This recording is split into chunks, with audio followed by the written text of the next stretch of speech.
Buenas tardes. Buenas tardes, jóvenes. Buenas tardes. Sí, ya Buenas trabajando. tardes. Buenas tardes, profesor. Buenas tardes. Buenas tardes. ¿Qué tal, jóvenes? Buenas tardes. No se olviden de poner sus dos apellidos y sus dos nombres allí en el chat para registrar su asistencia. Y vamos a esperar que se sigan conectando sus compañeros.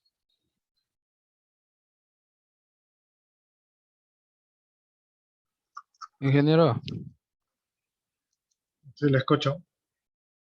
¿puedo hacer mi participación en clase? Y sí, puede aprovechar ahorita. Sí, espérame, déme un momentito nada más. Ya. Va a compartir pantalla. Necesita compartir pantalla. Sí, Ya, déjeme habilitarle.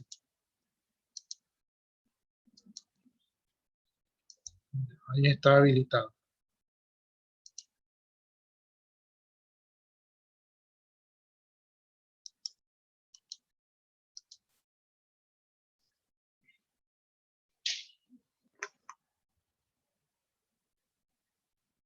sí se observa. Sí, ahí ya se está observando.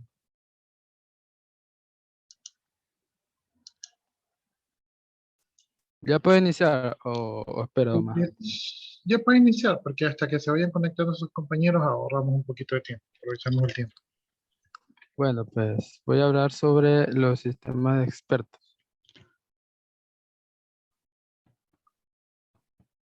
Un sistema de experto es un sistema informático que emula el razonamiento humano actuando y tal como lo haría un experto en un área de conocimiento. Es decir, en la mayoría de los casos proporcionan respuestas a problemas muy específicos y es utilizado en inteligencias artificiales. Las ventajas de usar este sistema experto es su permanencia. A diferencia de un experto humano, un sistema de experto no envejece y por tanto no sufre pérdida de facultades con el paso del tiempo. La replicación. Una vez programado un SE, lo podemos replicarlo las veces que queramos. Su rapidez. Un SE puede obtener información de una base de datos y realizar cálculos numéricos mucho más rápido que un ser humano. Los entornos peligrosos. Un SE puede trabajar en entornos peligrosos o dañinos para el ser humano. Su fiabilidad. Los SEs no se ven afectados por condiciones externas, es decir, el cansancio, la presión, etc. También existen desventajas a usar este sistema expertos, que son la creatividad. Los humanos pueden responder creativamente a situaciones inusuales, los SE no pueden. La degradación. Los SEs no son buenos para reconocer cuando no existen respuestas o cuando los problemas están fuera de su área. La experiencia sensorial. Los humanos tienen un amplio rango de experiencia sensorial y los SE no tienen. ¿Qué es una experiencia sensorial? Pues son la vista, el olfato, el tacto, el gusto, el equilibrio y el movimiento. Las tareas que realiza un sistema experto son la monitorización, que los SE lo utilizan fundamentalmente como herramienta de diagnóstico. Su diseño. Los SB ven este proceso como un problema de búsqueda de una solución óptima. La planificación. Los SE realizan secuencias de acciones para obtener una respuesta planteada y la simulación, que tienen una alta capacidad para la simulación de razonamiento de un experto humano. Gracias. Muchas gracias. Póngase ahí en el chat actuación en clase.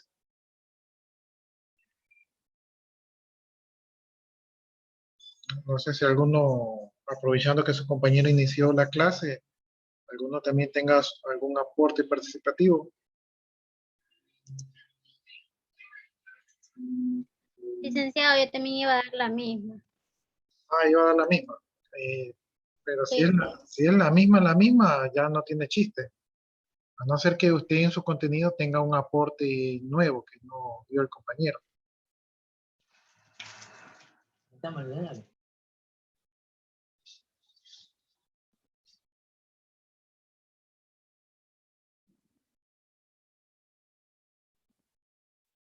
Si tiene un aporte nuevo, o sea, algo que su compañero no haya cubierto, entonces ahí sí puede participar, pero si es el mismo contenido, eh, ya no tiene mucho sentido. Y puedo investigar otro sistema. Claro, puede investigar otro sistema y cuando lo tenga listo lo aporta. Ok. Ya, listo entonces. Y vamos por acá. Bueno, jóvenes, entonces en la última clase estábamos en las fases de desarrollo de un sistema de información y me parece que estábamos en la última fase que era la implementación y evaluación del sistema, donde yo les indicaba que ya el sistema pasa a producción y como punto importante cuando un sistema pasa a producción, los usuarios ya tienen que estar capacitados, ¿no? Generalmente si ustedes compran un sistema, la capacitación la da la empresa a la cual ustedes le compran el sistema y si ustedes desarrollan un sistema, entonces la capacitación la darían ustedes mismos, pero siempre el analista de sistemas está encargado de aprobar que el proceso se haya realizado correctamente, ¿no? Entonces el analista de sistemas dice, sí, ya los usuarios recibieron la capacitación y ellos ya son capaces de utilizar el nuevo sistema, ¿sí? A pesar que a veces esto no es tan cierto, pero el analista de sistemas es el responsable, ¿no? Entonces, en esta fase, pues ya el sistema se usa, ¿verdad? Yo les decía que a veces para usar el nuevo sistema hay que llevar la información del antiguo sistema al nuevo sistema y que eso era un dolor de cabeza y yo no se los recomendaba que ustedes se echen esa responsabilidad porque ahí hay muchos problemas y a veces hay que tomar decisiones trascendentales que algunas empresas no las quieren tomar o a veces la toman y luego se lavan las manos y dicen que por qué la información no cuadra o que algo está mal por allí, ¿no? Entonces, hay que tener mucho cuidado con eso porque viene arrastrando mucha basura informática y entonces eso puede hacer que su sistema nuevo funcione igual o peor que el sistema viejo. Entonces, deben de tener cuidado con eso de allí, ¿no? Bien, entonces esa sería la última fase, ¿verdad? Donde ustedes tienen que, en algunos casos, migrar la información. Y algo conversamos que había una fase de mantenimiento donde ustedes no es que terminan el proyecto y los despiden, sino que ustedes quedan libres, ¿verdad? Quedan con el tiempo libre para dedicarse a otras cosas y entre esas otras cosas está darle mantenimiento al sistema, ¿no?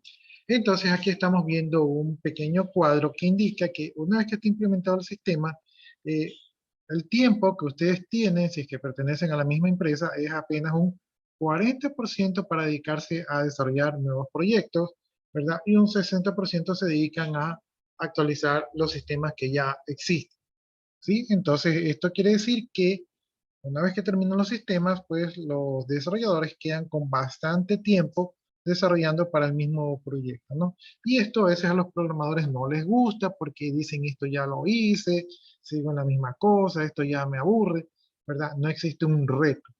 ¿Sí? Entonces a veces los programadores se aburren, ¿no? Entonces para que ustedes no se queden encasillados en el tema del mantenimiento, deben de diseñar un buen sistema de tal manera que no requiera mucho mantenimiento, ¿sí? Porque vean ustedes que ocupa bastante tiempo y a veces las empresas contratan un personal nuevo para los nuevos proyectos, ¿verdad? Y ustedes los dejan encasillados en el sistema viejo y ha ocurrido que programadores que se quedaron en el sistema viejo, una vez que hay el nuevo sistema, ¿verdad? Esos programadores viejos ya no entran en el plan del nuevo sistema y a veces son despedidos, ¿sí? Y los que entran allí son los nuevos programadores. Entonces es un tema, digamos que tienen que tener un poquito de estrategia al momento que ocurra esto en su empresa, ¿no? Tratar de siempre estar involucrados en los nuevos proyectos porque primero que no se aburren, aprenden nuevas tecnologías, aprenden nuevas metodologías, aprenden que si anteriormente se equivocaron, ahora aprenden a hacer las cosas bien, eh, pueden obtener réditos económicos y ganan en experiencia, ¿sí? Y también cuidan su trabajo porque luego los despiden, ¿no? Entonces, sí, eso no es parte de las materias, pero es algo que a veces ocurre, ¿no? Bien, ¿cuál es el impacto del mantenimiento, no? El mantenimiento se suele llevar a cabo, ya analizamos eso, por dos factores, ¿no? Uno de esos factores son los bugs, ¿sí? Los bugs son los famosos gusanos o errores de software que existen en las nuevas versiones, en las cuales yo les decía que generalmente aparecen en los primeros 6 meses hasta un año. Ya pasado 2 años, un sistema se considera relativamente maduro, es decir, que ya no va a presentar tantos problemas, ¿no? ¿Por qué se las conoce como bugs? Porque en las primeras computadoras, los primeros mainframes, ¿verdad?, que se crearon, existían errores de computadoras y a veces los programadores realizaban programas y la computadora no funcionaba, se producían errores, y cuando ellos verificaban, resulta que como utilizan unos teclados mecánicos, ¿verdad?, a veces las teclas no presionaban bien, porque dentro de las teclas se habían metido unas polillas de mariposas, ¿no? Unos gusanos. Entonces se habían metido ahí en las teclas y cuando presionaban no hacía contacto y entonces esto producía un error de software. Entonces cuando el ingeniero preguntaba, ¿y cuál es el error de software? Ellos decían, es un gusano, o sea, un gusano de mariposa que se había metido en la tecla y eso había provocado el error. Entonces cada que había un error decían que era un gusano, o sea, un bug, ¿no? Y ese término pues se ha arrastrado hasta nuestra época de hoy en día y por eso decimos que hay un bug, que es un gusano, o sea, un código que tiene algún error dentro del programa y esa es una de las razones por las cuales ustedes tienen que hacer mantenimiento. Otra de las razones por las cuales ustedes tienen que hacer mantenimiento, aparte de corregir los errores que se van encontrando con el tiempo, es para mejorar las capacidades del sistema de software, ¿no? De repente respondiendo a nuevas necesidades cambiantes de la organización. Es decir, ustedes planificaron un proyecto, lo realizaron, el proyecto resultó bueno, pero surgieron nuevos requisitos o se dieron cuenta de que se podía mejorar o cambiaron ciertas condiciones del mercado que obligan a que el sistema se adapte a esas nuevas condiciones. Entonces, todo eso allí, pues, son situaciones en las cuales se necesita meterle mano al sistema, ¿no? Entonces, las razones principales por las cuales se tiene que dar mantenimiento al sistema es porque los usuarios piden características adicionales, ¿verdad? Una vez que se familiarizan con el sistema y que les gusta, dicen, pero sería bueno que también haga esto de acá. Entonces ya es un requerimiento de usuario. Que la empresa cambia con el tiempo. Generalmente esto ocurre después de un tiempo, pero hoy en día podría ocurrir un poco más rápido. Entonces la empresa, digamos, qué sé yo, vende productos por vendedor y luego se dieron cuenta que no, que mejor es vender los productos por región. Entonces les obligan a ustedes a realizar ese cambio en el sistema. Entonces la empresa cambia su manera o su enfoque de trabajar. ¿Qué más? El hardware y el software cambian a ritmo acelerado. Por ejemplo, hoy en día hay nuevo hardware, nuevo software que permiten hacer mejores cosas. Entonces ustedes, por no quedarse en el pasado, por no quedarse con un sistema obsoleto, hablando tecnológicamente hablando, ustedes tienen que cambiar el software para que poder utilizar los nuevos software o hardware que han salido al mercado, ¿no? Entonces, hay varias líneas que impulsan a darle mantenimiento al sistema y estas son las que acá hemos visto. Bien, una vez que que ya tenemos un poco claro lo que es el impacto del mantenimiento, va a llegar un momento, ¿verdad?, en que va a ser más fácil realizar un nuevo estudio de sistemas. O sea, esto es lo que yo les decía, que a veces es más fácil hacer un sistema desde cero que seguir con el mantenimiento de un sistema que no necesariamente es malo, pero tal vez ya no cumple todo lo que requiere la empresa para seguir creciendo, o sea, se ha convertido en una camisa de fuerza, y también el costo de modificar el sistema es más caro, ¿verdad?, que hacer un sistema nuevo, ¿no? Entonces eso es algo que tienen que ver. Entonces puede llegar a cierto punto en que es más fácil cambiar el sistema. Desde mi punto de vista, un sistema debería durar más o menos alrededor de unos 5 a 8 años, es un tiempo que un sistema debería mejorar, y obviamente en ese tiempo debería de permitir modificaciones, ¿verdad? O sea, debería permitir crecimiento, o sea, no es una caja cerrada, sino que es algo que se le puede ir agregando mayores funcionalidades. Entonces, de unos 5 a 8 años ya se ha recuperado la inversión del sistema. Bien, una vez que se ha corregido el sistema, ¿verdad? una vez que se han realizado las primeras modificaciones que yo les hablaba dentro de los 6 primeros meses, entonces el sistema se convierte en un sistema estable, es decir, que ya los usuarios no se quejan, que ya todo el mundo lo está utilizando, que ya no hay novedades, que ya el típico es que fue un error del sistema, ya no se escucha mucho, ¿no? Entonces ese ya es un sistema estable. Eso ocurre más o menos a los 6 meses. Si usted tiene un sistema que al año todavía le da dolores de cabeza, y probablemente es un sistema que fue mal diseñado, ¿sí? Bien, entonces, a medida que va pasando el tiempo y que se va evolucionando la empresa y obviamente hay requerimientos tecnológicos y también hay que invertirle al mantenimiento, ¿verdad? Entonces, este costo por mantenimiento aumenta con el tiempo y entonces el sistema se va convirtiendo en un peso que hay que cargar, ¿no? Aquí nosotros podemos ver el gráfico, ¿verdad? Aquí está el gráfico. Aquí es cuando, aquí en esta primera parte del gráfico, ¿verdad? Aquí ustedes ven la cantidad de recursos consumidos en el tiempo. Entonces, comenzamos un proyecto sin nada, hacemos el análisis, el diseño, comienza la codificación, las pruebas y la implementación. Y aquí entonces nosotros ya ponemos el sistema en producción, ¿no? Entonces, el día que ponemos el sistema en producción, todo lo que está por atrás es lo que costó el mantenimiento, o sea, costó el sistema, que más o menos es una inversión fuerte, ¿no? Y fuimos creciendo de poco a más. Ya, una vez que hemos gastado todo eso, entonces ahí vienen los mantenimientos, ¿no? Los mantenimientos de rutina. Estamos hablando de los 6 meses venideros.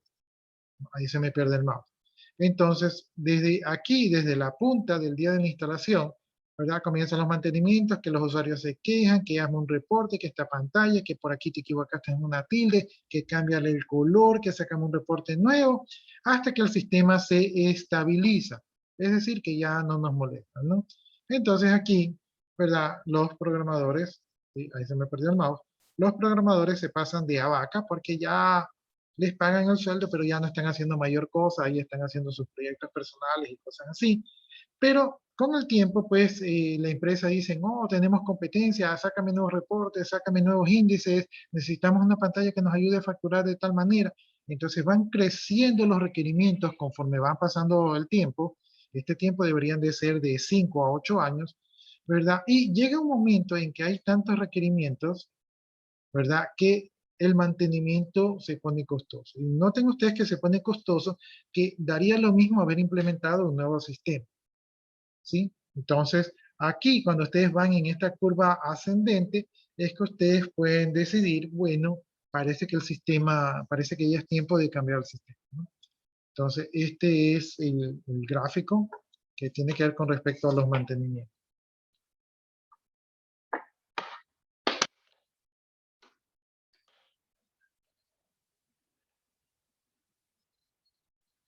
¿Hasta ahí alguna pregunta, jóvenes?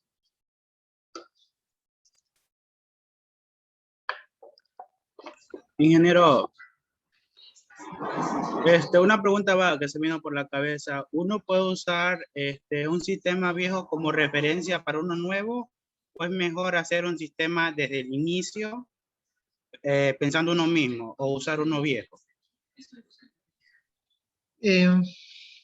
Nosotros vimos en la fase de levantamiento de información, ¿verdad? De los requerimientos de los usuarios, vimos que era la obligación del analista del sistema investigar el sistema viejo. Y cuando usted investiga el sistema viejo, usted se va a dar cuenta de cómo procesa la información el sistema viejo. Y muchas veces este procesamiento de información es un estándar, ¿no? Por ejemplo,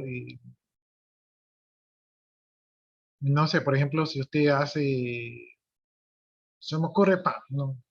No sé por qué siempre se me viene a la cabeza el ejemplo del pan. Entonces usted para hacer pan, usted pone una tacita de harina, una tacita de leche, o media tacita de manteca, 2 cucharaditas de sal, ¿verdad?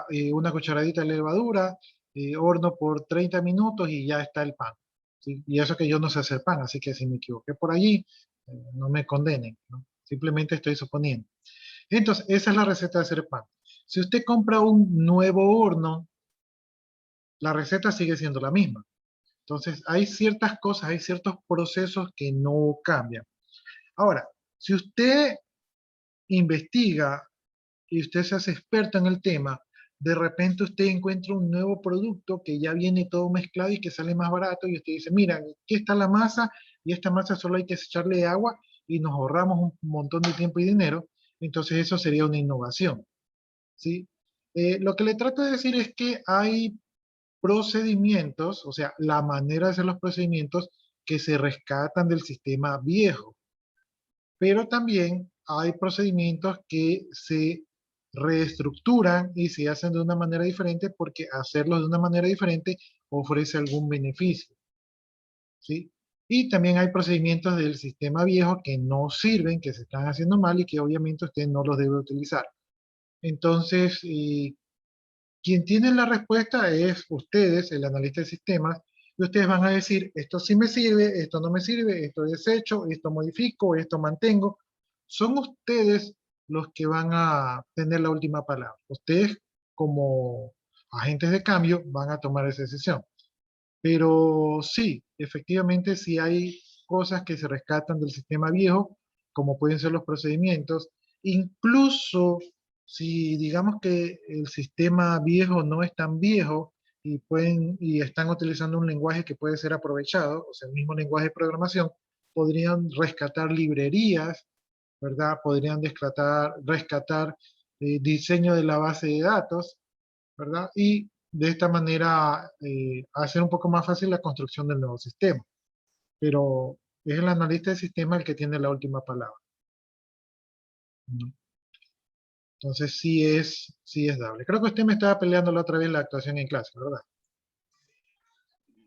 No, yo no fui. No fue. Ah, ya. Otro compañero. Ah, ya. Entonces, no. Está bien. Entonces, para la próxima, ahí me acuerdo. Ya, entonces espero haber contestado su pregunta y a la final ustedes son los que deciden. Esto es como cuando usted demuele una casa y de repente usted dice, bueno, voy a destruir esta casa porque voy a hacer una casa mejor, pero de repente los muebles, los cuadrados, algunas puertas, ¿verdad? Algunas cosas de las casas podrían servirle y usted la conserva para reutilizarla, ¿no? Claro que tal vez no sea tan exacto el ejemplo, pero en una casa, si usted reutiliza algo, en una casa nueva, tal vez la casa nueva parezca vieja, pero en sistema, si usted reutiliza un código, el código no va a parecer viejo, o sea, entonces esas son consideraciones que ustedes deben de tener. Bien, no sé si tienen alguna otra inquietud.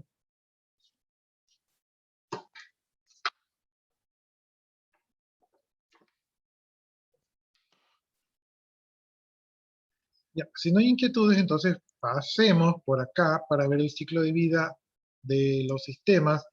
Este ciclo de vida que estamos viendo es el ciclo de vida tradicional, es básicamente el que hemos revisado, ¿no? Entonces aquí dice que tenemos diferentes modelos de ciclo de vida de software que se han intentado resolver para crear software. Es decir, que existen diferentes metodologías para poder desarrollar software, ¿no?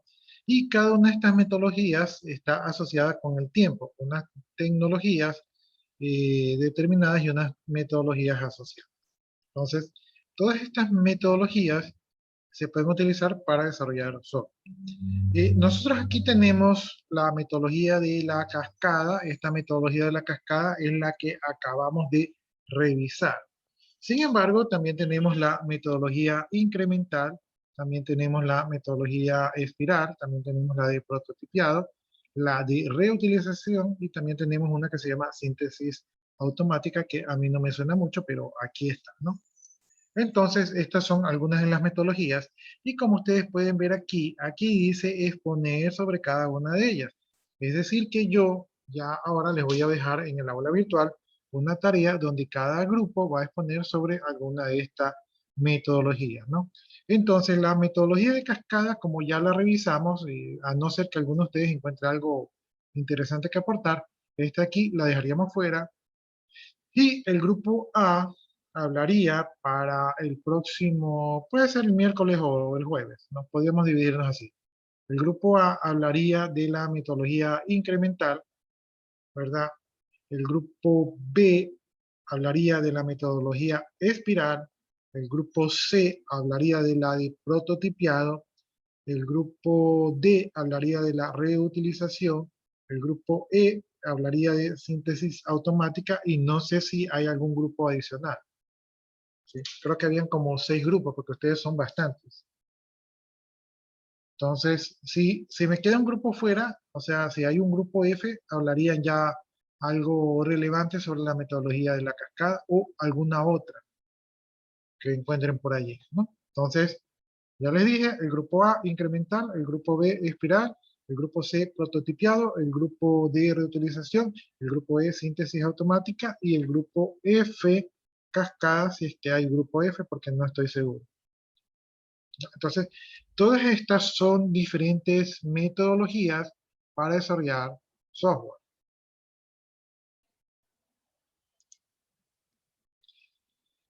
Ya, este es el modelo en cascada, este es el que ya revisamos. Aquí están los 7 pasos, algunos autores lo hacen como 9, otros lo hacen como 5. Como yo ya les expliqué, simplemente son etapas embebidas una dentro de otra, ¿no?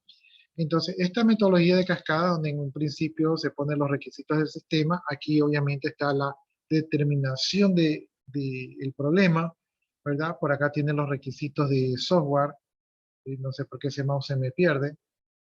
Voy a aceptar aquí. Ya, entonces la segunda fase son los requisitos de software, ¿verdad? Esos eran los requisitos humanos que nosotros teníamos. Luego está el diseño preliminar. Aquí nosotros teníamos requisitos del sistema, ¿verdad? Simplemente ha cambiado el nombre. Luego por acá tenemos el diseño detallado, este es ya cuando diseñamos el sistema. Luego teníamos la codificación, ¿verdad? Se entiende que a partir de la codificación aquí también está la documentación. Luego tenemos la etapa de pruebas y mantenimientos y finalmente tenemos la etapa de implementación, que aquí se llama operación y mantenimiento porque en producción también se hace mantenimiento. Entonces, este es el modelo en cascada, el que ya revisamos, ahí simplemente varían un poquito los nombres, pero es el mismo modelo, ¿verdad? Y este modelo se llama en cascada porque para hacer el siguiente paso hay que hacer el anterior. Entonces, se hace uno y luego se pasa al 2, cuando se hace el 2, al 3, al 4, al 5, al 6, al 7, así sucesivamente, ¿no?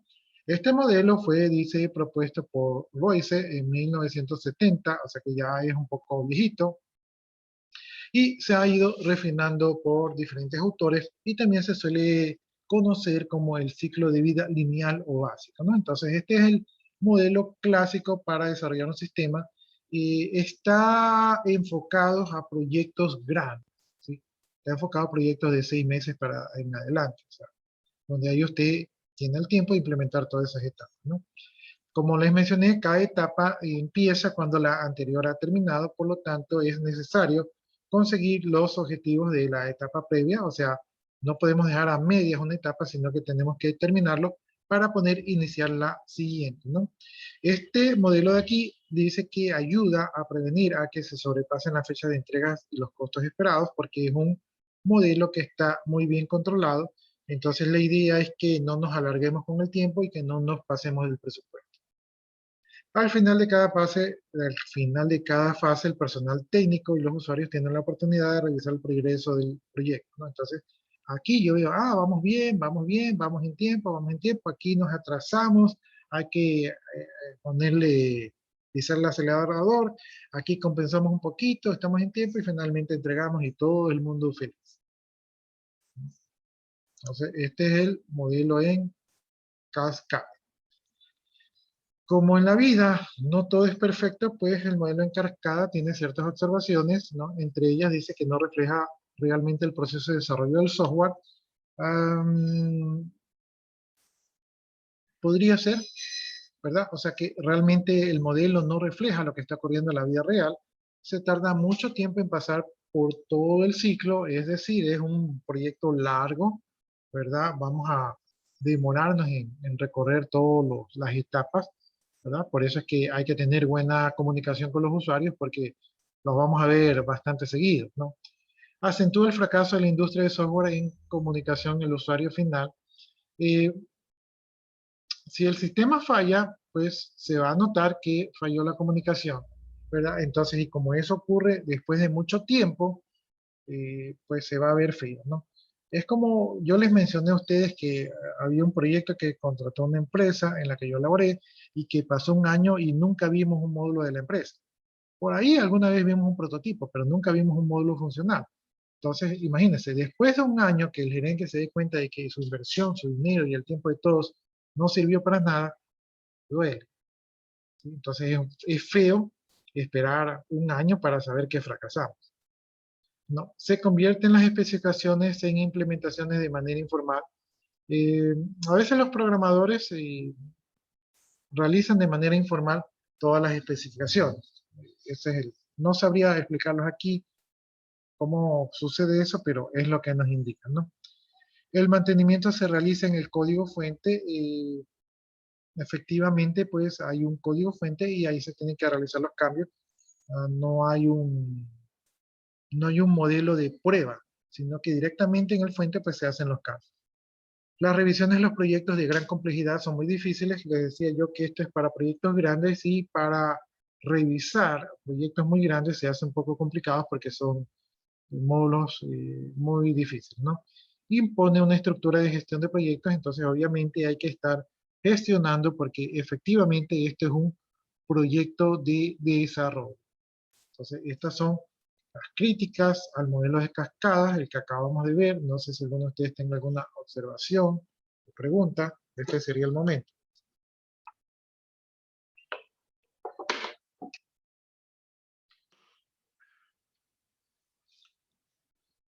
Bueno, entonces, pasamos del cascada y a pesar que ustedes van a exponer los modelos, aquí vamos a ver un poquito de cada uno de esos modelos.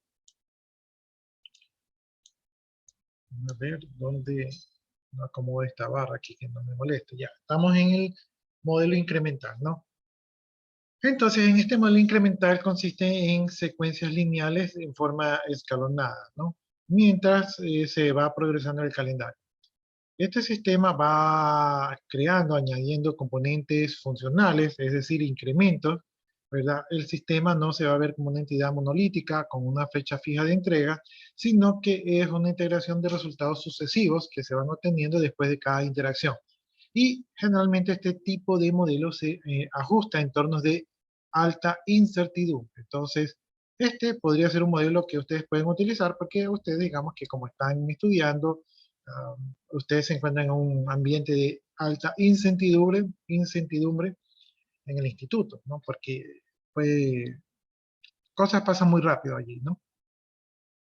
Entonces, este es un modelo, si ustedes están en una empresa donde las cosas cambian muy rápido, donde quieren las cosas rápido y donde quieren ver resultados rápidos, este es un buen modelo a implementar allí, ¿no? Veamos el gráfico, ¿no? Entonces, aquí tenemos el análisis de los requisitos del sistema. Esto se parece al modelo de cascada. El análisis de los requisitos de software, también del modelo de cascada. Se hace el diseño preliminar, ¿verdad? Y una vez que se hace el diseño preliminar, ¿verdad? Luego se pasa y se hace el modelo detallado, ¿sí? Entonces, ya aquí que se hace el modelo detallado, pues pasamos a la codificación y las pruebas y luego a la explotación o también llamada implementación y mantenimiento. Entonces, si nos damos cuenta, hemos cubierto la mayoría de ciclos de desarrollo del sistema de cascada. Sin embargo, del análisis de los requerimientos, que estamos aquí, ¿verdad? Del análisis de los requerimientos, tranquilamente si nos damos cuenta de algún error, regresamos al anterior. O sea, aquí sí podemos regresar. En el de cascada tenemos que hacer las cosas bien. Aquí podemos ser un poco apurados y si nos damos cuenta de un error, regresamos al anterior, ¿no?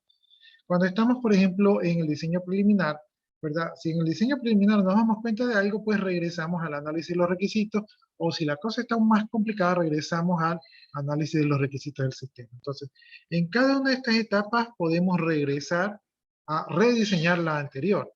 Entonces, no es un proceso de escalonado como el de cascada, sino que es más o menos un paso, doy un paso, retrocedo uno, ¿verdad? Avanzo uno, avanzo dos, retrocedo, retrocedo. Entonces, podemos avanzar y retroceder según las necesidades. Una vez que está hecho el diseño, pues del diseño detallado puedo regresar al diseño preliminar, ¿verdad? Y de la codificación puedo regresar al diseño, ¿verdad? Y de la explotación y mantenimiento puedo regresar a la codificación y prueba. Entonces puedo ir regresando. Las cosas no me están obligando a seguir en secuencia, ¿sí? Y esto me da cierta velocidad y al mismo tiempo me da cierto campo donde me puedo regresar, ¿no? Entonces yo tengo velocidad en el desarrollo y también tengo permitido regresar para hacer corrección. Finalmente, de todo este proceso, pues obtengo un producto. Y ese producto tiene una funcionalidad. Digamos que esto sea desarrollar una calculadora, entonces yo voy probando, aquí voy probando las operaciones, me doy cuenta que están mal, regreso, sigo probando las operaciones, hago la prueba, salió mal, regreso a corregir, hago las pruebas, salió bien, lo pongo en mantenimiento y ya he hecho una calculadora que suma.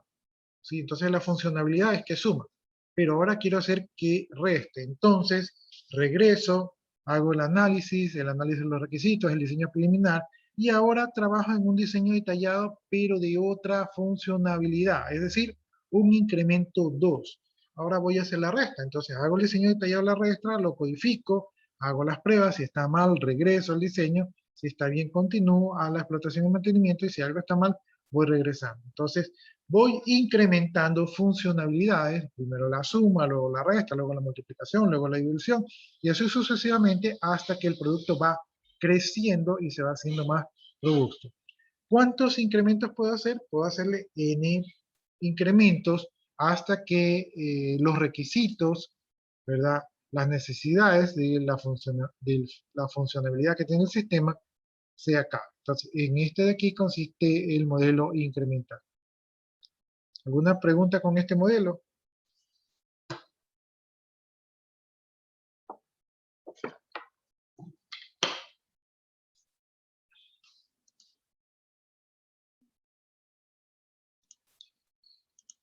Bueno, este modelo incremental tiene ciertas ventajas, es decir, que evitan que los proyectos sean largos, ¿verdad? Y se entrega algo de valor, es decir, usted no tiene que esperar un año para ver que el producto funcione, sino que usted ya a los 2 meses, 3 meses, ya está viendo cosas que funcionan. Entonces, los usuarios y los que han puesto dinero sienten como que están comprando algo tangible, ¿verdad? Entonces los usuarios, o sea, se sienten un poquito más seguros, ¿no? Porque no tienen que esperar el año para ver el producto final. También en este tipo de modelo incremental los usuarios se involucran más porque usted en alguna de las fases usted está trabajando codo con el usuario diciéndole, mira, ya te modifiqué, ahí está bien, sí, sí, ahí está bien, pero agrégale esto. Y en ese momento usted le agrega lo que pidió el usuario y va corrigiendo al andar. Entonces, aquí no es que usted habla con el usuario en una sola etapa, sino que usted habla con el usuario en varias etapas, ¿no?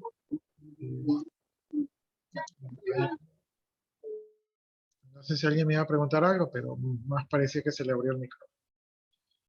Bien, y obviamente, pues como usted se ve resultado, pues hay mayor retorno a la inversión porque no tiene que esperar al final para comenzar ya a producir, sino que usted ya comienza a producir conforme va avanzando en el proyecto. Entonces, esas son las ventajas de este modelo incremental.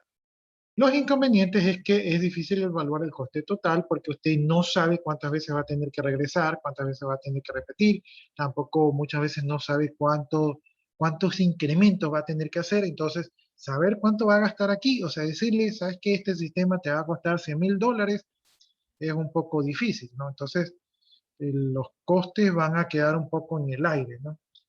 Requiere gestores experimentados, pues obviamente está retrocediendo y avanzando, va a requerir de que tengan algo de experiencia allí para no perderse. Difícil de aplicar en sistemas transaccionales que tienden a ser integrados y operar como un solo.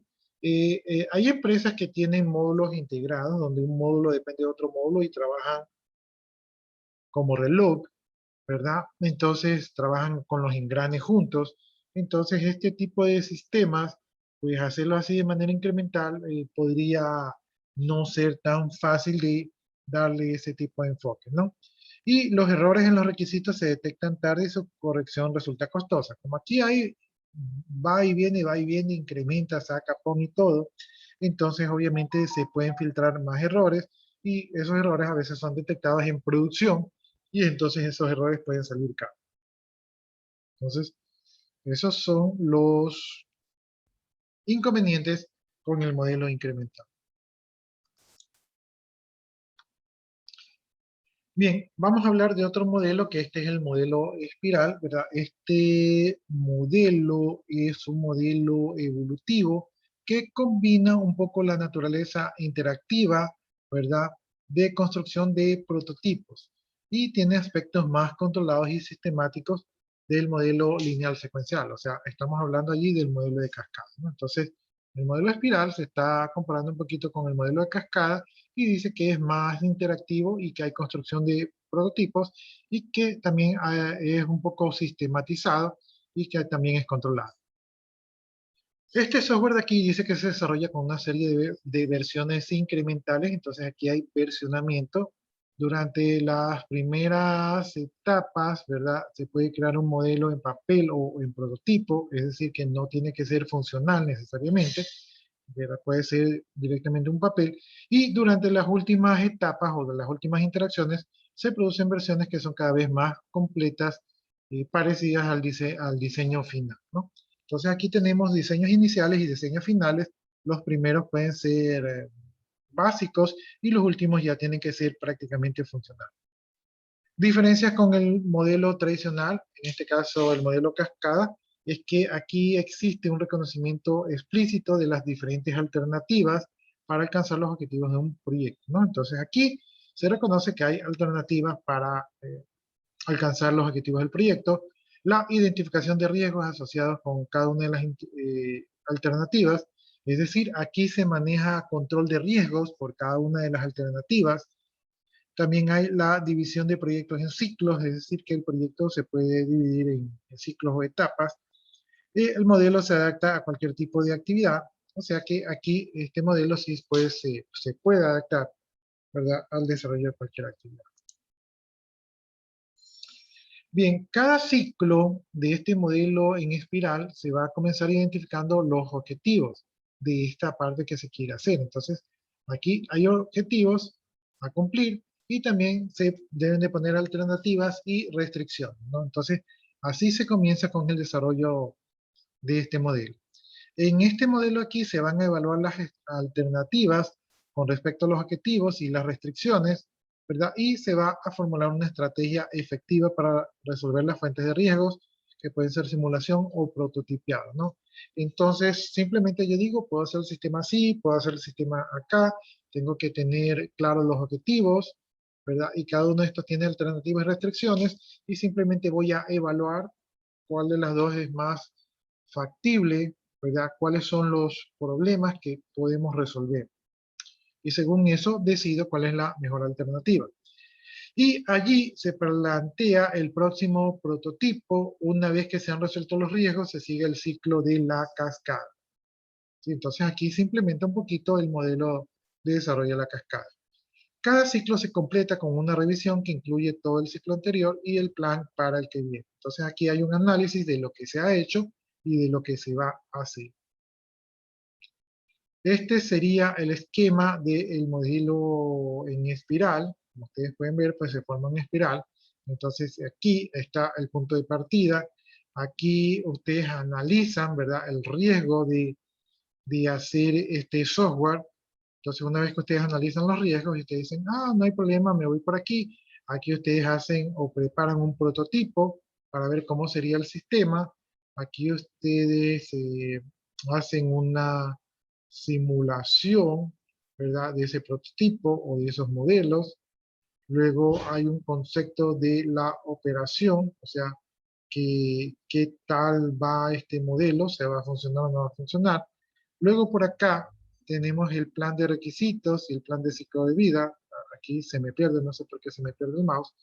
Entonces aquí estamos en el plan de requisitos, el plan de ciclo de vida. Entonces aquí vemos cuáles son los nuevos requisitos, ¿verdad? Y se revisa el plan de vida y luego se va a analizar a un análisis de riesgos.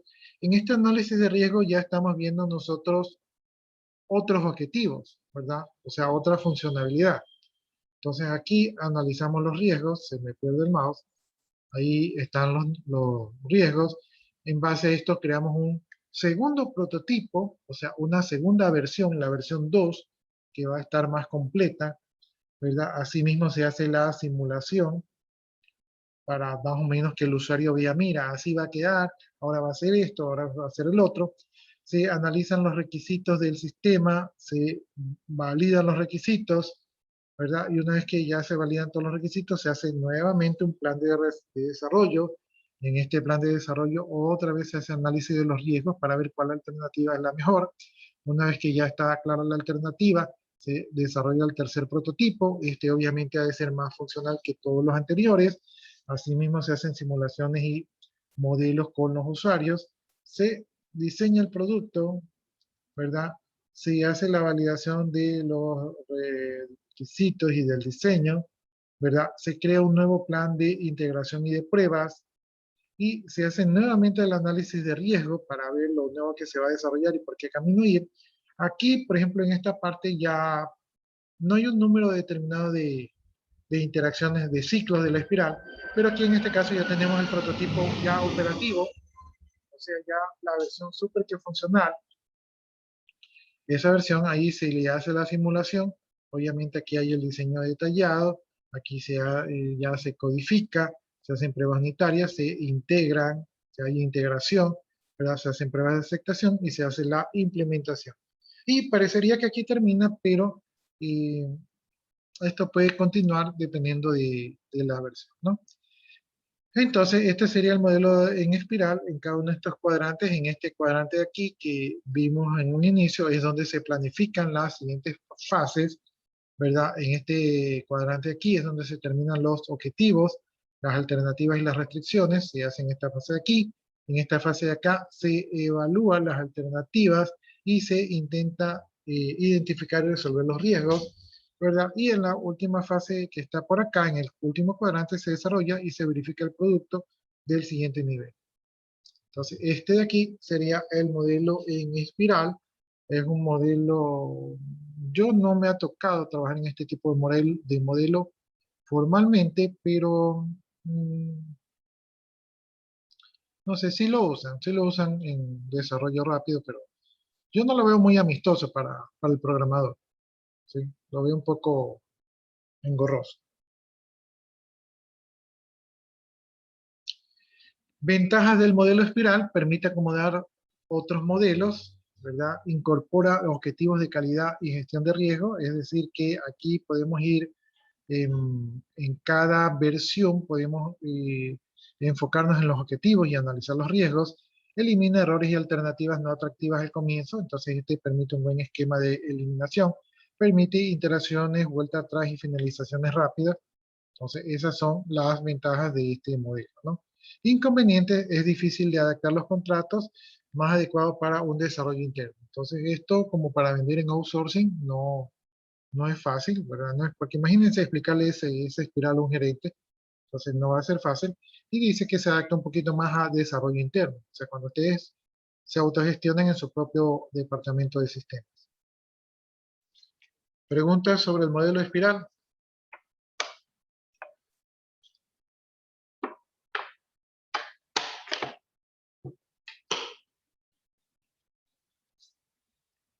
Bueno, si no hay preguntas, pasamos a otro modelo que es el de prototipiado. En este modelo del prototipiado tenemos el paradigma de la construcción de prototipos, ¿no? Entonces, para poder construir un prototipo que vendría a ser un modelo, puede ser funcional o no, de un producto, entonces tenemos que escuchar al cliente, ¿no? Tenemos que escuchar al cliente para saber qué el cliente es lo que está necesitando. Luego tenemos que construir, en este caso podríamos hacerlo en tipo maqueta, entonces hacemos una especie de maqueta de lo que va a ser el producto para que el usuario tenga una idea de lo que se va a construir. Y luego tenemos que probar la maqueta, es decir, ver si pasa las pruebas que nos hemos puesto al inicio. El esquema de prototipiado dice que tiene doble función. La primera es que el cliente ve el producto y refina sus requisitos. Esto es muy bueno, ¿verdad? Cuando los usuarios ven el producto o se imaginen cómo es el producto, ellos hacen aportes muy valiosos. Y lo segundo es que el desarrollador comprende mejor lo que necesita hacer. Como hay un prototipo, entonces el prototipo es cómo debería quedar el sistema final. entonces al programador le es más fácil interpretar cómo se debe realizar el sistema final, ¿no? Entonces, hay un punto clave aquí, que es que hay que definir las reglas claras del juego entre el desarrollador y el cliente, porque van a interactuar. Van a interactuar, así como se interactúan en los otros dos modelos, aquí también se va a interactuar bastante, ¿no? Los tipos de prototipiado: existe el prototipiado rápido, existe el prototipiado evolutivo y existe el prototipiado operacional. Entonces, son tres tipos de prototipiado que ustedes pueden implementar.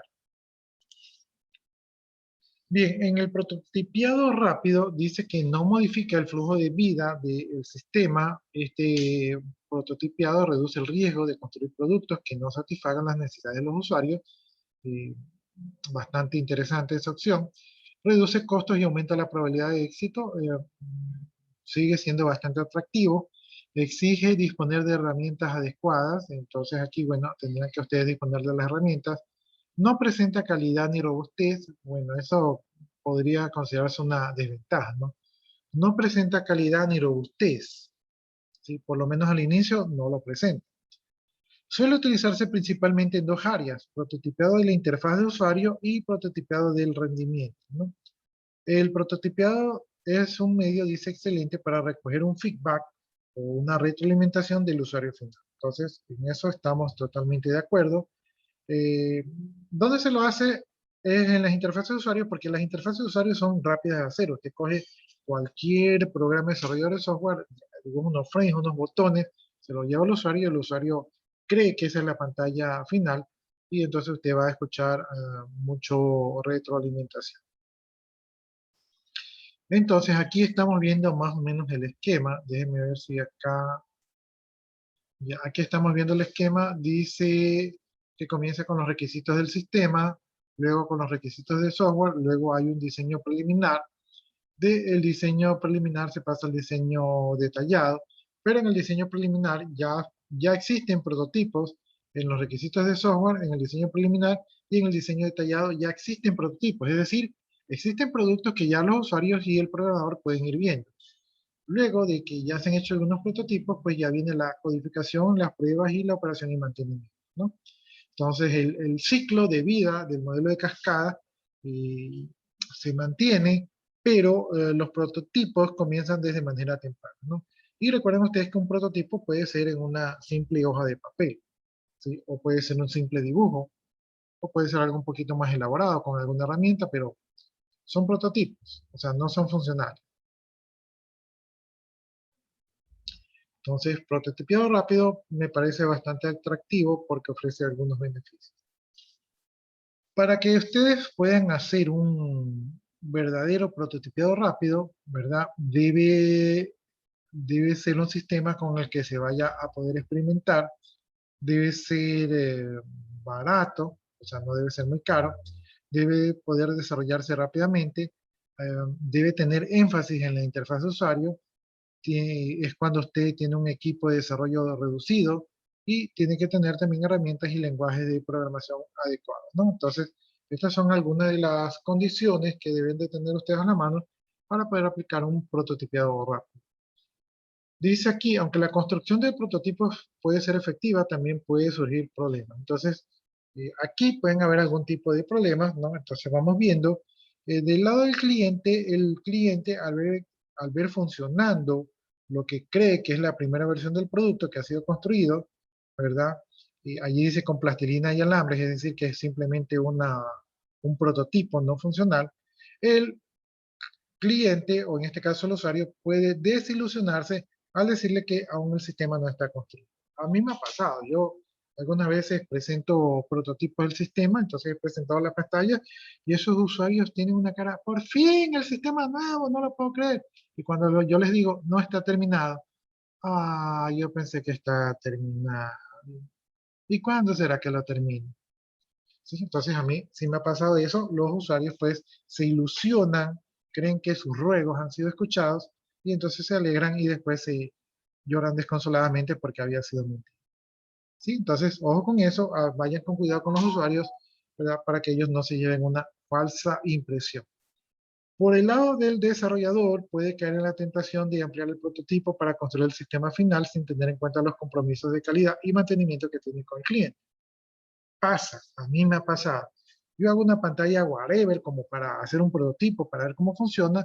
El usuario me da algunas pautas, yo le pongo allí. Y como ya tengo más o menos el 50% de todo, yo digo, ya de una vez hago aquí el sistema. Y a mí me ha pasado, ya de una vez lo hago aquí. Entonces, el prototipo es una tentación para el desarrollador para que no revise lo que son los temas de calidad, sino que se quede en el prototipo, y el prototipo no es un producto de calidad, ¿sí? Entonces hay que tener cuidado con eso de ahí.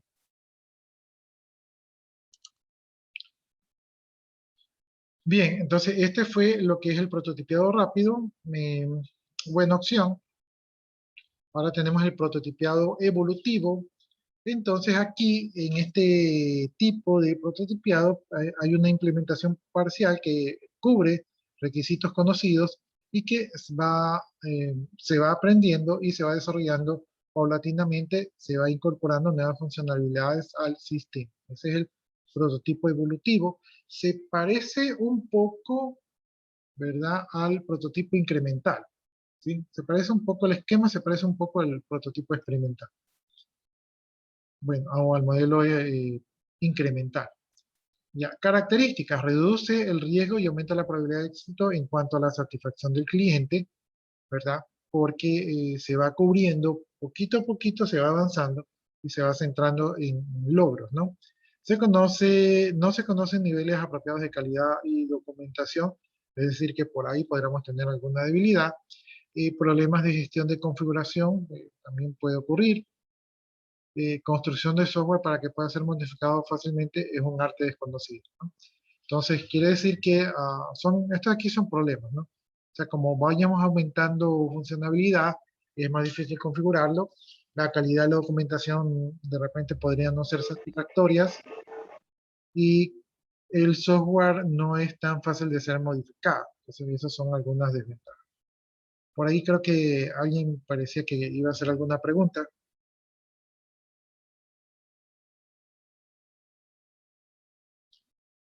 No sé si hay preguntas del prototipo rápido o del evolutivo.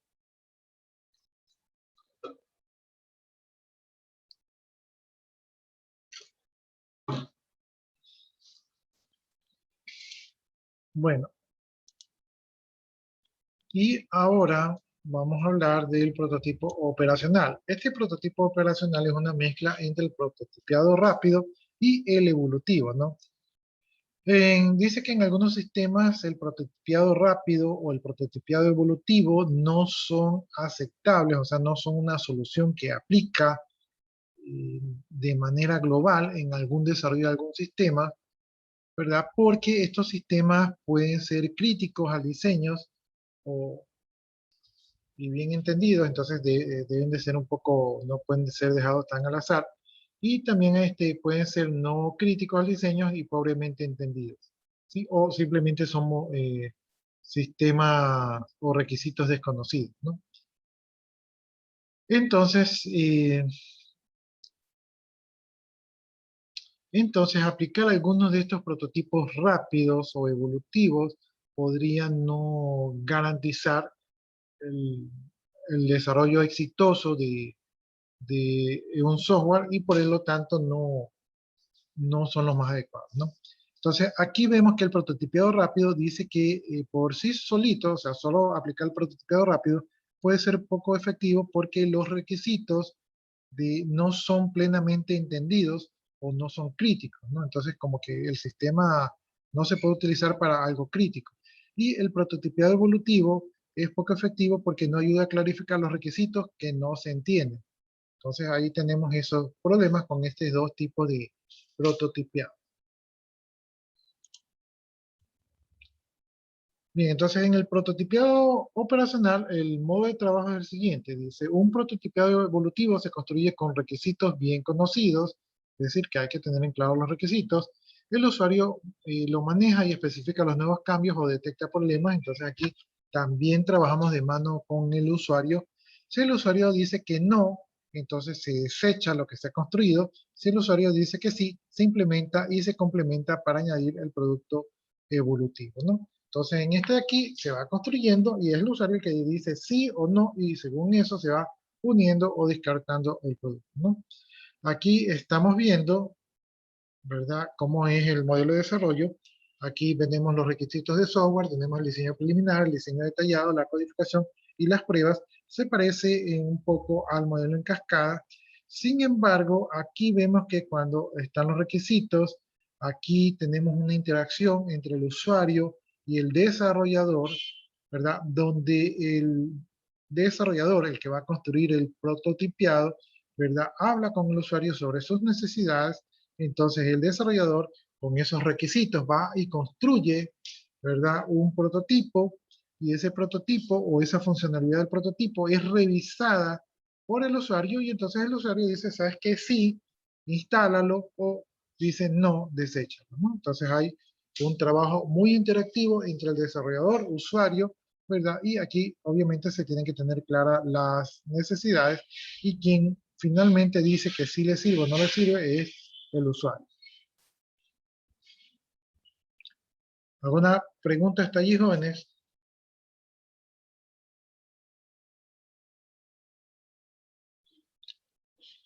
Bueno, entonces este sería el modelo de prototipiado.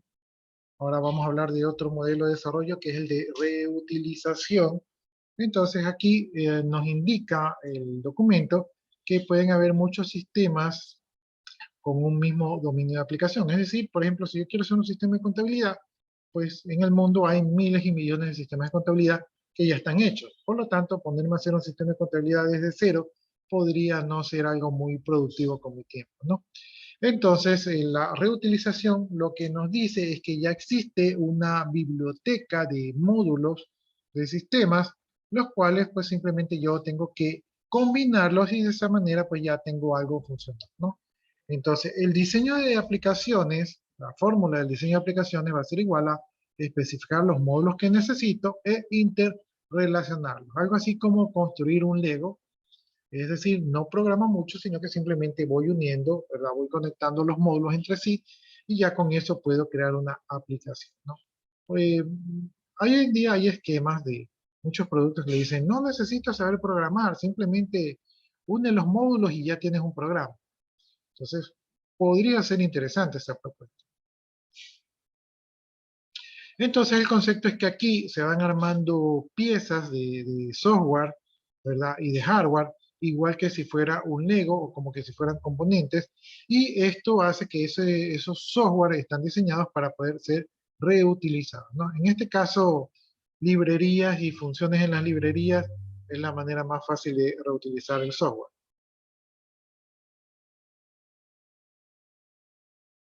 Si nosotros diseñamos un software donde realmente vamos a utilizar muchos componentes, o sea, la mayoría del caso van a ser componentes, más de lo que nosotros desarrollaremos, entonces se habla de que es un desarrollo basado en componentes. Es decir, que voy a utilizar más componentes que desarrollo local, ¿no? En ese caso, hay que hacer el siguiente trabajo, que es analizar los componentes, es decir, buscar los componentes más adecuados. Esto parece fácil, pero no lo es porque a mí me ha pasado que yo he trabajado con bibliotecas de funciones para poder ser reutilizadas y a veces pierdo mucho tiempo en buscar la función que realmente me sirve, ¿sí? Especialmente cuando no están bien documentadas. Entonces, o sea, a veces se pierde tiempo, o sea, a veces es más rápido crear uno su propia función que buscar una que ya exista. Y eso provoca la duplicación de funciones y eso es peligroso, ¿sí? Entonces, el análisis de componentes es necesario y a veces puede tener tiempo, ¿no? Tenemos el tema de la modificación. Se modifican los componentes para satisfacer los requisitos. También me ha tocado coger funciones y modificarlas.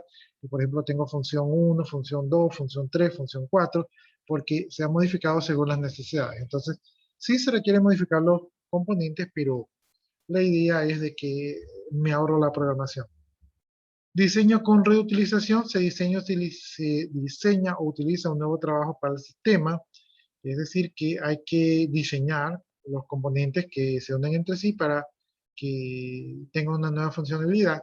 Y finalmente viene el desarrollo de integración, donde ya, una vez que ya se ha diseñado cómo se van a reutilizar los componentes, pues se desarrolla, si hay algo que desarrollar, y se deben integrar los módulos o componentes que se han utilizado, ¿no? Entonces, aquí no hay tanto desarrollo, simplemente hay que hacer análisis, hay que tener buena memoria para o saber buscar los componentes, y rápidamente tenemos una aplicación. Esto es cuando ustedes ya han diseñado varios sistemas, ustedes crean su propia biblioteca de software y ustedes recurren a esa biblioteca y se ahorran la programación.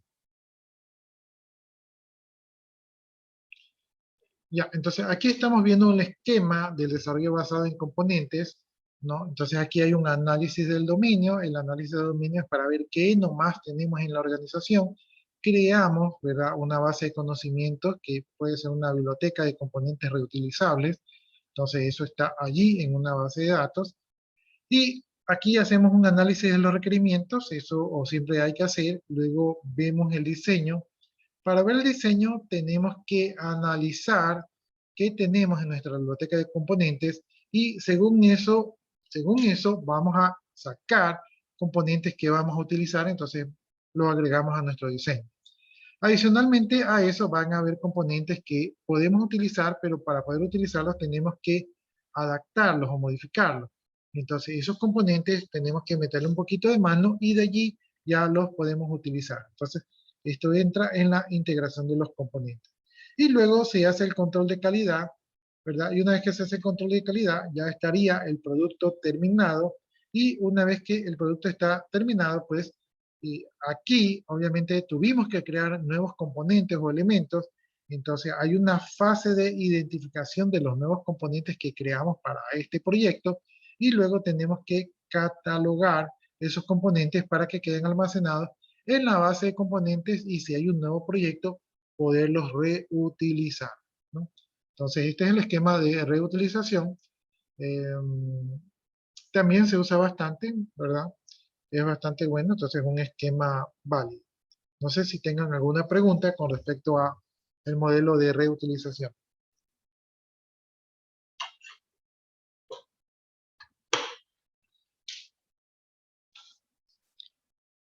Bueno, como no hay preguntas, vamos viendo las ventajas. Dice que reduce los tiempos y costos de desarrollo, efectivamente, porque solo hay que unir como un Lego.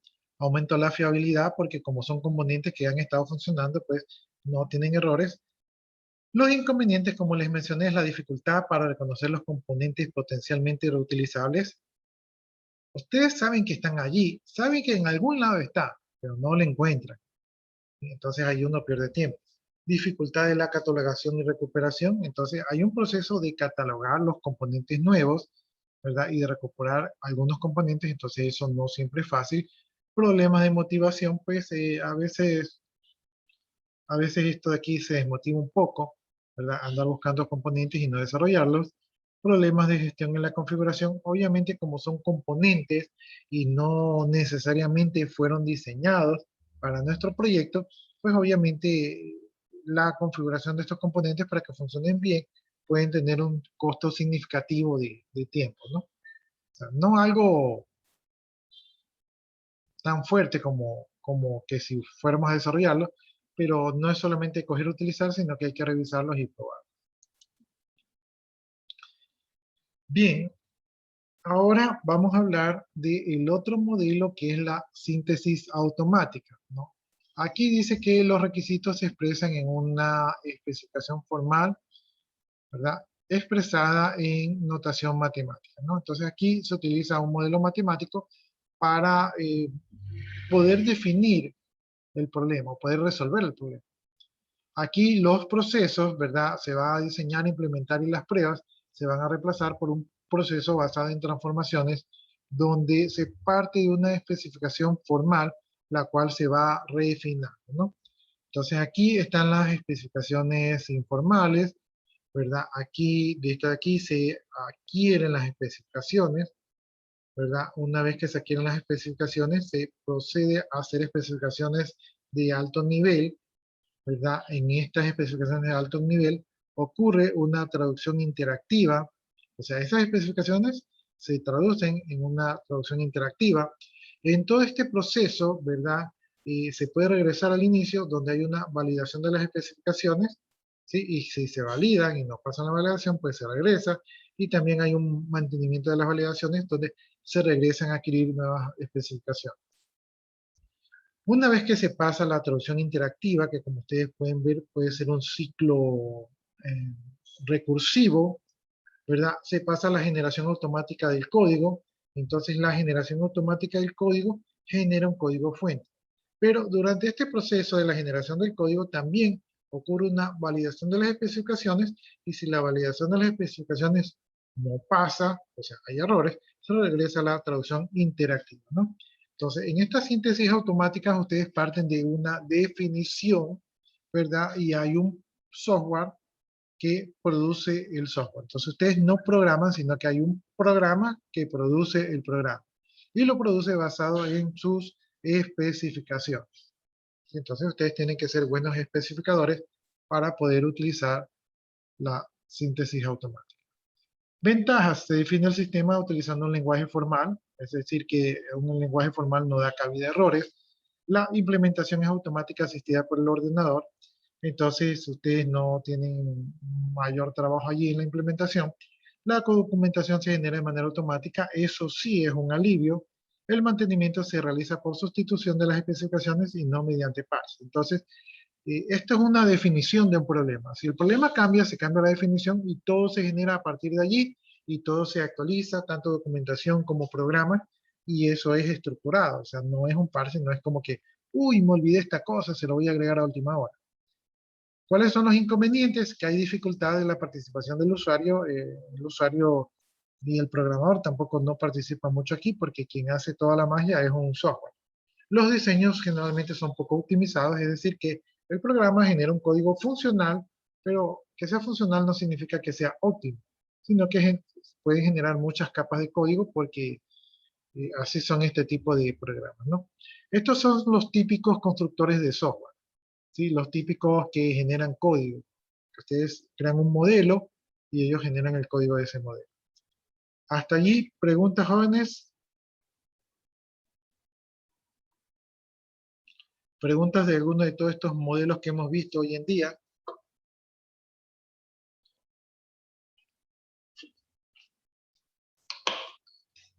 Pueden existir más modelos, estos son los que sugiere el libro.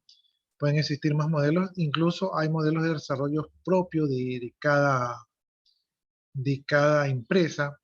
¿Sí? Les comento algo, hoy en día las empresas están, anteriormente ustedes se capacitaban y salían profesionales y se iban a trabajar a una gran empresa. Pero las grandes empresas están teniendo problemas para conseguir personal capacitado. Entonces, hay una tendencia, y quién sabe si esto a futuro, eh, se asiente, pero las grandes empresas como por ejemplo Google, Facebook, Amazon, ellos están sacando sus propios cursos,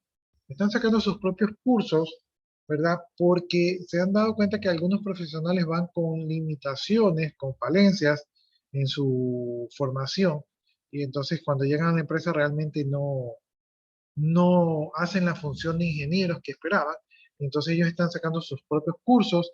Entonces en vez de esperar que el sistema educativo forme los profesionales, ellos están proponiendo formar sus propios profesionales, ¿sí? Y es una tendencia que puede estar agarrando fuerza. Entonces, el punto es que ellos, algunos de ellos, como por ejemplo Microsoft, han creado sus propios modelos de desarrollo, parecidos a estos o basados en esto o estructurados en algunos de estos de aquí, pero con sus propias características, ¿sí?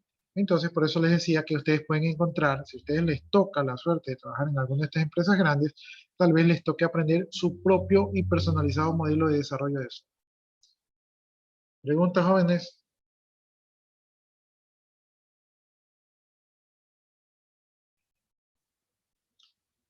Bueno, como no hay preguntas, continuamos, ¿no? Aquí vamos a ver una comparación de los ciclos de vida de los sistemas, ¿no? Entonces, por ejemplo, aquí tenemos en el primer gráfico, tenemos las necesidades de los usuarios, que siempre son así incrementales, ¿no? Entonces, en función del tiempo, los usuarios tienen más requisitos, más requisitos, más requisitos. Y aquí tenemos la implementación del modelo en cascada, ¿no? Entonces, el modelo en cascada comienza pues preguntando a los usuarios sobre sus problemas, haciendo análisis. Entonces, mientras va avanzando las capacidades del sistema, también van avanzando las necesidades de los usuarios. Y si nos damos cuenta, pues vemos que entre lo que soluciona el modelo en cascada y lo que esperan los usuarios, hay una brecha un poco grande, ¿no? Que no se va acortando en el tiempo, sino que se mantiene. Entonces hay una brecha un poco lejos entre lo que los usuarios quieren y lo que el sistema es capaz de hacer, ¿sí? En el modelo de cascada. Y esto es porque el modelo de cascada, pues hay que esperar que finalice el proyecto para poder ver los resultados y recién ahí nos enteramos si los usuarios quedan contentos o no. Entonces, es mucho tiempo. Por acá tenemos el prototipiado rápido, ¿verdad? Aquí está el prototipiado rápido. Si nos damos cuenta, los requerimientos de los usuarios siempre van a permanecer constantes, pues ellos siempre exigen. Y aquí tenemos el prototipiado rápido y aquí en el prototipiado rápido vemos que se acerca un poco más a las necesidades de los usuarios, pero obviamente también hay un tiempo, ¿no? Hay un tiempo en que se retrasa. Aquí, por ejemplo, se aleja un poco, pero luego se recupera, ¿no? Entonces, el prototipado rápido se acerca un poco más a cubrir las necesidades de los usuarios y finalmente las necesidades de los usuarios quedan un poco más cubiertas, ¿no? Y es mucho mejor que el modelo de cascada. Por acá, en la parte inferior izquierda, tenemos el modelo incremental. El modelo incremental, pues, como ustedes recuerdan, pues va aumentando, incrementando, ¿verdad? Entonces aquí están los incrementos que ocurren en el tiempo. Entonces, pasa el tiempo, un incremento, pasa el tiempo, un incremento y se va incrementando. Y no se mantiene tan lejos de las necesidades de los usuarios, ¿verdad? Pero se ve un poco inestable, ¿no? Como sube y baja esos incrementos. Por acá tenemos el modelo espiral, ¿verdad? Aquí en el modelo espiral podemos ver que el modelo espiral sí se acerca en determinados momentos bastantes a las necesidades de los usuarios, ¿no? Entonces, podríamos pensar que el modelo espiral es un poco más efectivo, aunque es difícil de implementar desde mi punto de vista, es un poco más efectivo para cubrir las necesidades de los usuarios, ¿no? Y por acá tenemos el de reutilización. El de reutilización, a pesar de que reutiliza los códigos, ¿verdad? Y que permite un desarrollo rápido, vemos que no está tan cerca de las necesidades de los usuarios. Y por último, tenemos aquí el de síntesis automática. El de síntesis automática, pues, se hace la definición y luego se van haciendo cambios y este como genera código rápido, ¿verdad? Se acerca bastante a las necesidades de los usuarios, ¿no? Entonces, podríamos pensar que tal vez el de síntesis automática no es mala idea, solamente que el de síntesis automática trabaja el software y no trabajamos nosotros. A lo mejor nos quedamos sin empleo. No sé si alguno tenga alguna pregunta con respecto a esto de aquí, a las comparaciones de los ciclos de vida, alguna inquietud.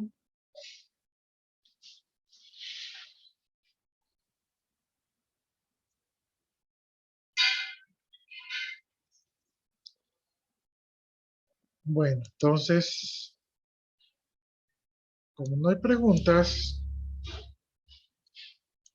allí ya saben los grupos, ¿no? Ya saben cuáles son los grupos, lo que tienen que exponer en las siguientes clases.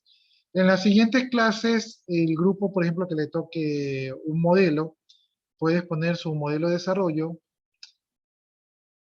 Y traten de que no sea muy larga, traten que sea una presentación así de unos 5 minutos más o menos para que no se nos vaya el tiempo, no tiene que ser muy grande, tiene que destacar cómo funciona el modelo, o sea, tenemos que entender aquí cómo funciona el modelo, destacar sus principales características.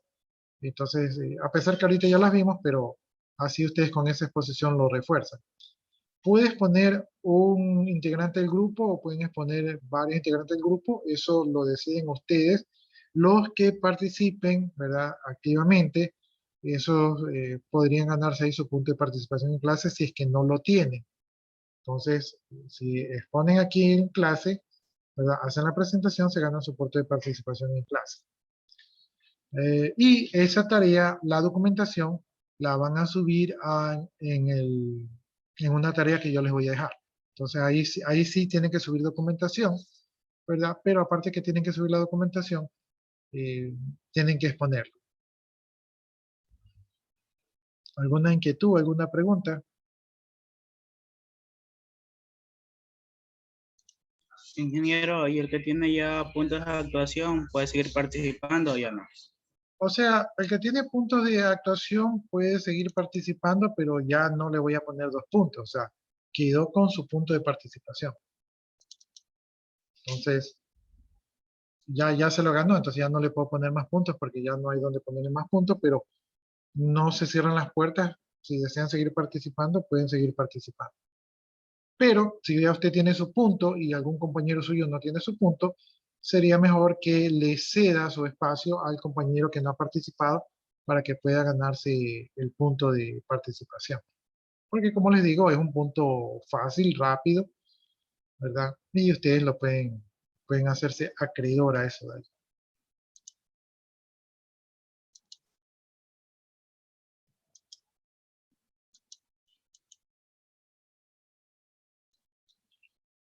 Bueno, si no hay inquietudes ni preguntas, voy a presentarles otra diapositiva. Aquí ya vamos a entrar, ¿verdad? A uno de los temas que es la entrevista. Tenemos que desarrollar la unidad 1, que es la entrevista, encuesta y observación, cosas que ustedes deberán de realizar, ¿no? Ya, entonces en esta unidad vamos a ver entrevista, encuesta y observación.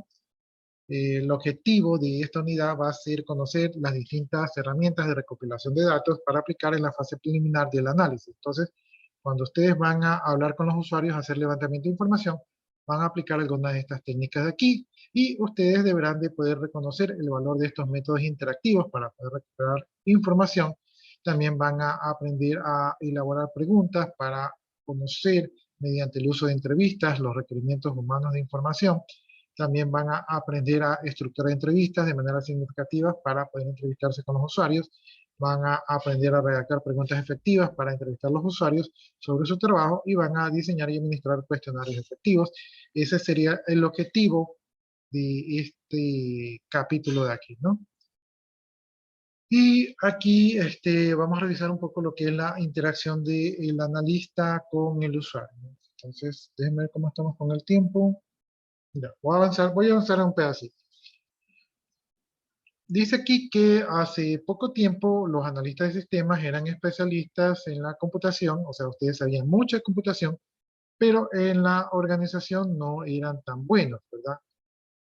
Entonces, cuando un analista de sistemas, y hablo por mi propia experiencia, llegaba a una organización,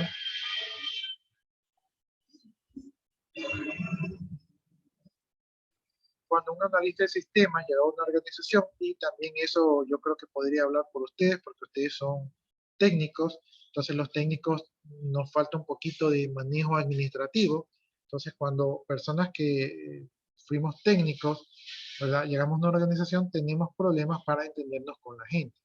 Y falta complementar un poco ese manejo de la gente, ¿no?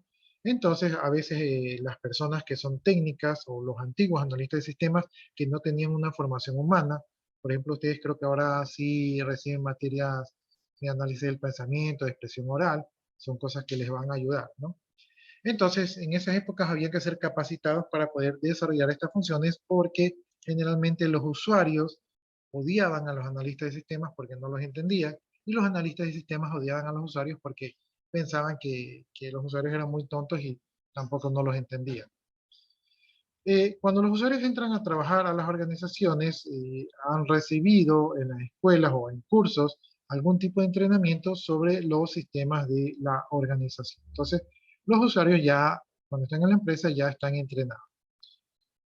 Y las aplicaciones que se suelen desarrollar en las organizaciones, pues suelen ser hoy en día, son más complejas cada vez, de manera que ustedes, los analistas de sistemas, tienen que mantenerse en constante preparación para comprender cómo funcionan esos sistemas. En pocas palabras le dicen que deben estar actualizados, ¿verdad? Y también tienen que estar un poco actualizados en cómo funcionan las organizaciones en las cuales ustedes van a trabajar, ¿no? Entonces, usuarios y analistas deben de estar preparados. Los sistemas de información se originan por los participantes, siendo que los usuarios expresan sus necesidades de la organización a través de la organización. Es decir, los usuarios dicen, necesito. ¿Sí? Entonces hay que saberlos escuchar. El éxito en el desarrollo de un sistema es el resultado de un esfuerzo conjunto en el papel que los analistas de sistemas cumplen para extraer las ideas principales de los usuarios para su análisis y discusión. Entonces, el éxito para poder ayudar a la organización es que los analistas, o sea, ustedes, puedan extraer la información que están requiriendo los usuarios para después poder ayudar a esos usuarios a cumplir sus objetivos empresariales. No solo los usuarios, sino la empresa.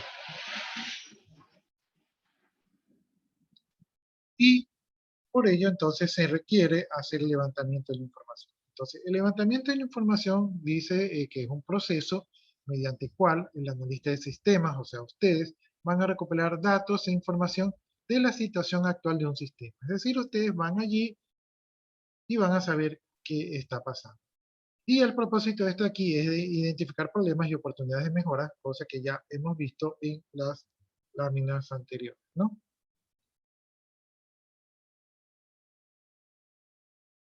Ya, vamos a ver si... Ya, el levantamiento de la información dice que es una etapa fundamental en el proyecto de ingeniería de software, o sea, en esta etapa de desarrollo de sistemas, esto es algo fundamental y es la identificación de documentación de los requerimientos del futuro sistema. O sea, aquí ustedes en esta fase van a poder identificar y documentar qué se tiene que hacer para el nuevo sistema, ¿no? Entonces, y esto tiene que hacerse antes del nuevo proyecto.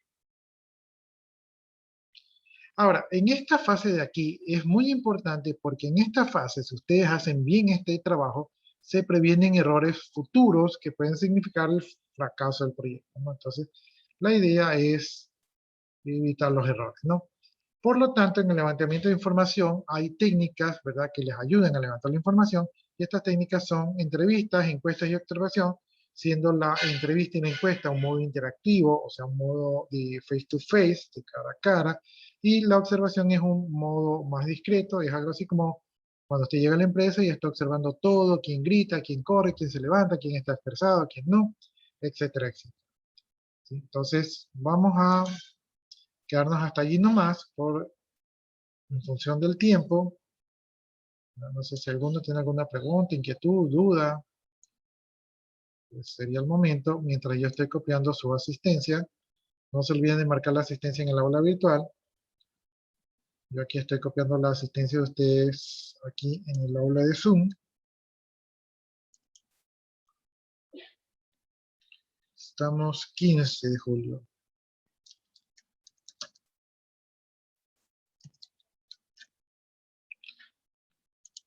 Ya, ahí acabo de copiar la asistencia, entonces si no hay dudas, preguntas, observaciones, recuerden que estamos avanzando, los que no tienen participación en clase, por favor participen, interrúmpanme, hagan sus aportes, no tienen que ser nada muy elaborado, ni las 20 diapositivas, basta con una diapositiva, 1 minuto, 2 minutos en su intervención, un tema que sea interesante con respecto a la materia para todos, y listo, no hay problema.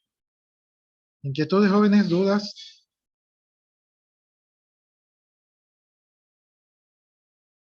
¿No?